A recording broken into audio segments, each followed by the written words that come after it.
J'ai l'impression que ça m'arrache de l'intérieur, là. Moi, ça me fait comme si, aussi, on m'arrachait un peu de l'intérieur, puis que mes cuisses étaient toutes engourdies. Moi, ça me fait comme si je me faisais poignarder, genre, tu sais, genre d'un côte des deux bords. Mes jambes sont toutes molles, genre, je suis plus capable de marcher droit. Puis genre comme tellement mal au cœur puis mal partout que je suis pas capable de me lever. Au début, j'avais tellement mal, mais à un point que je perdais toujours connaissance, puis que je pouvais rien faire, même pas être sur mon téléphone. Ben, quand j'ai commencé à avoir mes règles, genre j'avais vraiment pas mal du tout. Fait que genre j'ai jamais rien pris, genre la pilule, rien fuck all. Puis là, genre, dans les dernières années, ça fait fucking mal, là. Je me suis mis à prendre la pilule contraceptive, fait que là, j'avais plus de douleur après. Puis, 3 ans plus tard, j'ai arrêté de la prendre, puis là, ça me fait toujours pas mal. Ben en ce moment, genre, je considère vraiment comme prendre la pilule, whatever, parce que, genre, ça fait juste trop mal, là. Puis ça commence quasiment à impacter mes études, puis je pense que faudrait que je fasse de quoi, là. La première fois que j'ai eu mes règles, j'avais 10 ans. Puis ça a fait mal, genre, tout le temps. Puis là, j'ai essayé la pilule, j'ai essayé le timbre, j'ai essayé... Ben là, j'ai l'implant. C'est bon, juste là. Puis ma mère, elle a jamais eu mal, fait qu'elle m'a jamais cru quand j'ai dit que ça faisait super mal. Puis mon père, il pense pas que les règles, ça fait tant mal que ça.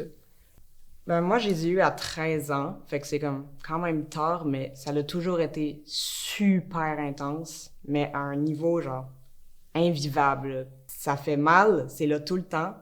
Puis j'ai essayé la pilule, j'ai essayé 4 sortes, puis il y en a aucune qui a marché. Fait que là, je me demande juste comme, qu'est-ce que je peux faire à ce point-là? Je vais sûrement essayer l'implant ou quelque chose parce que je peux pas vivre avec ça, genre. Je préférais être enceinte. Mais sans l'enfant. Sans l'enfant, Ouais, vraiment. sans Puis sans l'accouchement aussi. Je préférerais pas être enceinte. Ouais, je veux pas être enceinte.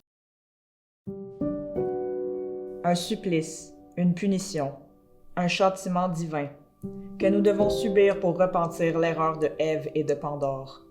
La punition est à mon goût plutôt sévère. Ça fait 5 ans maintenant que mon corps me retire 3 à 4 jours de vie active par mois, ce qui donne environ 5000 heures de souffrance, de crampes, de migraines, de nausées, de sauts d'humeur et de pitié mal placée. La pire partie, ce n'est pas la douleur, c'est l'impuissance. Rien à ce jour a pu m'aider à atténuer mon calvaire.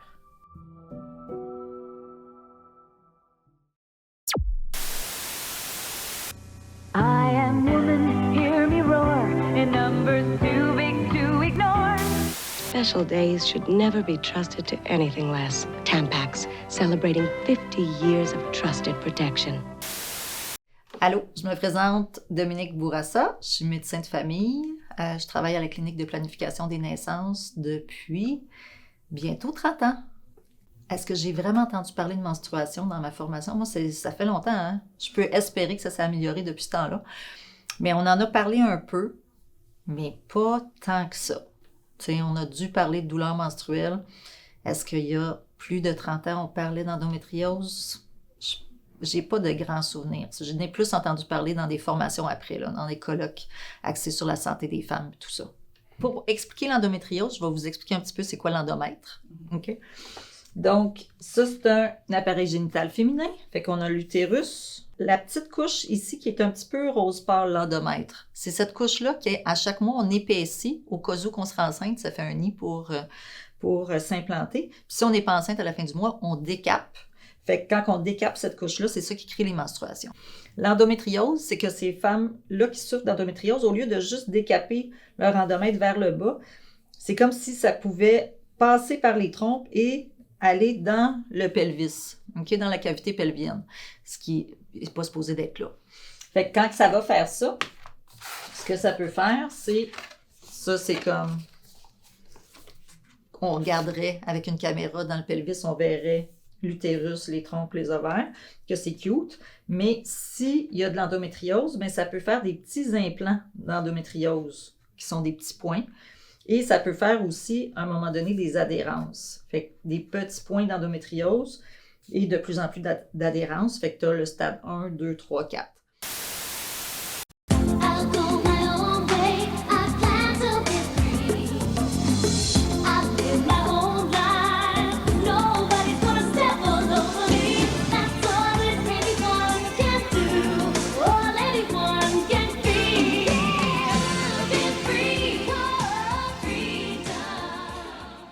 Mathilde Côté, je suis gynécologue obstétricienne au CHUL là, à Québec. Puis j'ai fait là, ça fait 2 ans que je travaille là, puis j'ai fait une année de formation là, dans le nord de la France, avant ça en imagerie de la femme. Puis après ça, ma résidence, mes études en médecine à l'Université Laval.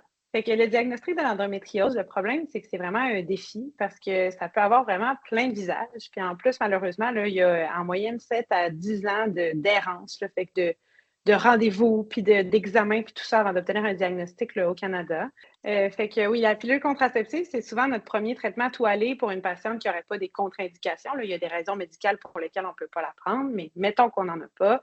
Souvent, c'est ce qu'on va prescrire en premier parce que c'est simple, les gens connaissent ça, puis ça a un beau taux de succès. Fait que de prendre la pilule, ce que ça fait, c'est que on coupe l'ovulation, c'est un anovulant.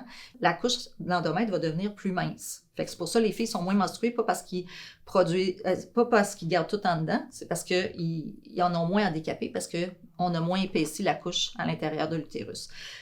Prendre la pilule en continu, il y a des filles qui vont dire « Mais non, mais c'est pas naturel, ça. » Ce qui est naturel, c'est d'être menstruée une fois par mois. Il faut absolument que ça sorte une fois par mois. Si on remonte à Mme Cro-Magnon, jusqu'à il y a une centaine d'années, est-ce que les femmes étaient menstruées à tous les mois? Ben non. Mme Cro-Magnon, elle était menstruée à 13 ans, mais elle était enceinte pas longtemps après. Là. Fait que pas menstruée pendant la grossesse, pas menstruée pendant l'allaitement. Puis les femmes, avant, ils allaitaient à la demande jusqu'à 2-3 ans. Fait qu'ils étaient 2-3 ans pas menstruées pour espacer les grossesses. Donc, pas menstruée pendant la grossesse, pas menstruée pendant l'allaitement, des grandes périodes de break de menstruation, c'est ça qui était naturel.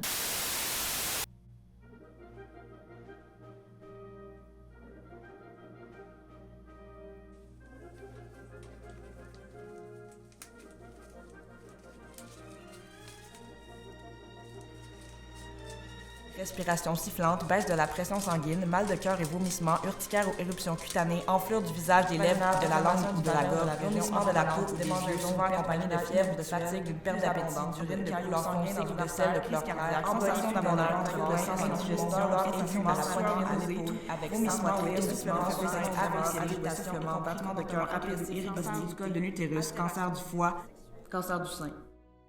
Le problème, en effet, c'est que c'est sa tolérance. Il y a des gens qui vont avoir des nausées, qui ne vont pas se sentir eux-mêmes, qui vont avoir des drôles de petits saignements. Fait que c'est sûr qu'il y a des alternatives. Il y a des alternatives, soit parce qu'on oublie tout le temps de la prendre, parce que prendre quelque chose à tous les jours, c'est pas facile. Fait qu'on peut y aller avec des timbres qu'on peut installer sur la peau, ou même un anneau qu'on peut installer au niveau vaginal, qu'on change là, aux 3 semaines seulement. Pas besoin d'y penser. Mais ça, c'est les mêmes hormones. Fait que si les hormones ne nous faisaient pas, on est dans la même gang. Après ça, ce qu'on peut se dire, autant pour l'endométriose que juste pour des menstruations abondantes qu'on voudrait diminuer, ben, on peut y aller avec de la contraception qui a juste une hormone au lieu des deux. L'estrogène, c'est souvent celle qui va donner plus les nausées, les risques de faire des phlébites, tout ça. Fait qu'il existe des pilules qui ont juste la progestérone, qui est l'autre hormone. L'avantage, en plus de la progestérone, moi, je l'appelle comme la tondeuse. Fait que l'estrogène, ça fait pousser l'endomètre, ça peut même encourager l'endométriose. Mais quand on a plus de progestérone, ben là, ça passe la tondeuse puis ça la diminue. La dernière chose qui est super efficace autant pour les douleurs de règles que les segments abondants que l'endométriose, c'est le stérilet, mais avec hormones. Celui sans hormones, il augmente les douleurs. Mais celui avec hormones, son avantage, c'est qu'il n'y en a presque pas qui passent dans le sang. Fait que, en termes d'effets secondaires, il y a des gens qui sont sensibles, puis c'est correct, puis il faut les croire, puis on enlève le stérilet. Mais la grande majorité du temps, il va être pas mal mieux là, toléré là, en termes d'effets secondaires. Puis sinon, par exemple, dans le contexte d'une patiente qui aurait une contre-indication aux hormones comme un antécédent de cancer du sein, ben, les anti-hormones, ça vient mettre le petit signal du cerveau à off qui dit aux ovaires de travailler. Fait qu'à ce moment-là, il n'y a plus de cycle menstruel. Ça vient avec les problèmes parfois d'effets secondaires tannant de ménopause, mais il existe des médicaments sans hormones pour essayer d'aider avec ces effets secondaires-là.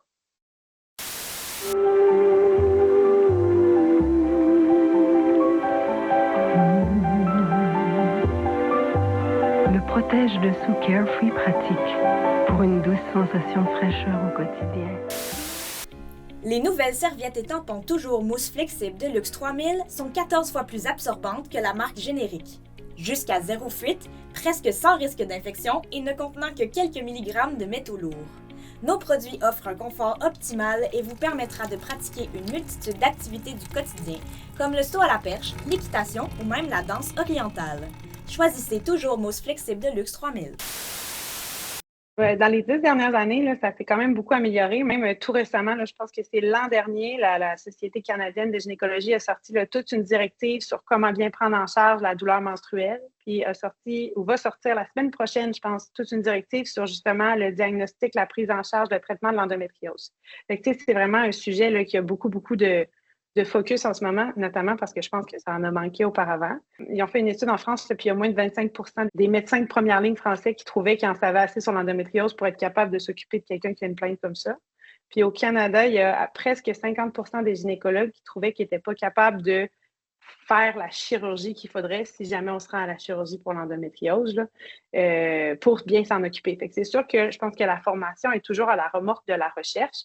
Fait que si la recherche trouve des nouvelles choses, ben là, on a des meilleurs traitements. Fait que là, il faut que les gens se forment là-dedans puis y arrivent. Puis je pense que c'est en plein là où on est. Toutes les questions relatives aux femmes, il y a un manque de recherche par rapport à tout ce qui a été fait par rapport aux hommes. Ça, c'est historique, là. Ceci étant dit, je pense quand même qu'aujourd'hui, on en parle davantage. Moi, quand je te disais que je n'ai presque pas entendu parler, mais ça remonte à loin. Fait que c'est parfait qu'on en parle plus pour que les gens ils soient moins gênés d'en parler puis aller chercher de l'aide. C'est sûr que quand les stagiaires viennent nous voir ici, ben on leur en parle parce qu'on va voir des patientes avec ça. Fait que ça va donner un coup de main aussi.